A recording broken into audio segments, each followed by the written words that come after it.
Hi, this is Paul Acevedo of Windows Phone Central, here with a video review of the MOGA Pro controller for Windows Phone 8. Technically, MOGA controllers work with both Windows Phone 8 and Android, but we're concerned with the Windows Phone aspect of it. And all of the MOGA controllers released to date do work with Windows Phone. This is just the one that was announced in 2013 as being Windows Phone compatible. They're all compatible so far. The MOGA controller comes with the controller itself, a micro USB cable to charge the controller. Here is the micro USB slot, and a little stand right here which folds out and can be used as a stand for your phone or even a tablet or larger device. So that's one option. The MOGA controller also holds the Windows Phone using this clip. See, this part folds out and then it extends to hold larger devices. So we can get it in there easily enough. It does come into contact with the Lumia 920's power button, but unless you squeeze it a little bit, it won't actually hit the button. So it is perfectly usable with the 920 and should be with any other phone that works this way. So there it is. That's a comfortable way to play, but before we can play, we'll need to pair it with the phone.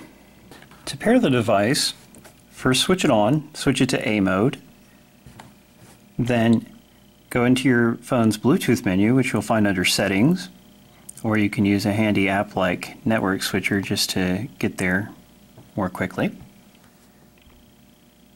Now you'll see the phone detects the MOGA Pro and says tap to pair. So I need to push that. Alright, so the phone is connected. Now you just leave the menu. You don't have to rush to do this. It only has to have connected once. Then we will go into a game that supports it. Not all games support it, some do. Aztec Antics is one that does. Right. And then it just works. Alright, so in this game, I can move left and right with the D-pad. Then it just uses the A button to jump. Jumped on an enemy. X button pauses in this particular game. And it's as simple as that. This is a game that works with virtual controls, but it was designed to work with mobile controllers. So it's pretty awesome and comfortable to play it this way. On top of games that are designed to work with a controller, there's emulators. Specifically, SNES 8X is one such emulator that supports the controller. Let's see if we need to enable it in Settings. Use MOGA controller. Yes, we do want to do that. Having enabled the MOGA controller, let's try playing a game with it. Right now, SNES 8X does not support landscape mode. Hopefully they will enable that in the future, because that would work better with having your phone clipped in here. And here we are, playing a Super Nintendo game with the controller. Michelangelo was always my favorite turtle. April O'Neil. Alright, so now I can move around with the D-pad or the analog stick. This app supports use of the analog stick, that's good. Also, racing games like Driftmania support the analog stick. Then it's got the same buttons you would find on a Super Nintendo controller, labeled a little bit differently, but they're in the correct positions. So it's just like having a Super Nintendo on the go when you plug your phone into this. Obviously, this particular controller has a little bit of bulk. You might not want to stick it in your pocket all the time, but if you have like a backpack or a messenger bag, it can be a convenient way to carry it around. Or maybe you just want to play some games at home on a small screen, you know, like laying down in bed or something. in a room where you don't have a television. And the MOGA controller is great for that.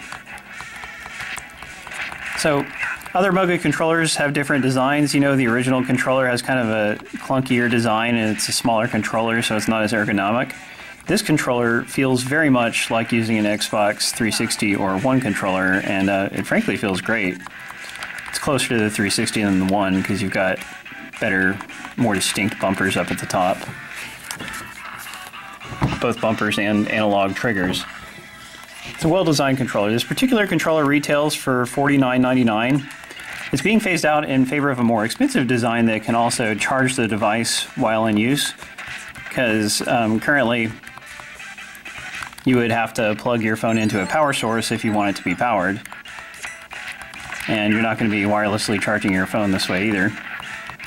But as long as you've got the charge to play, or a place to plug into, then you're good to go.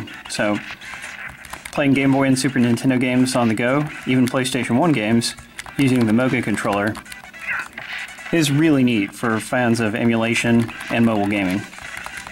Now that a decent number of games, and especially emulators, support it, the MOGA controller is not at all a bad investment for people who are serious about gaming on their phone and want more precise controls.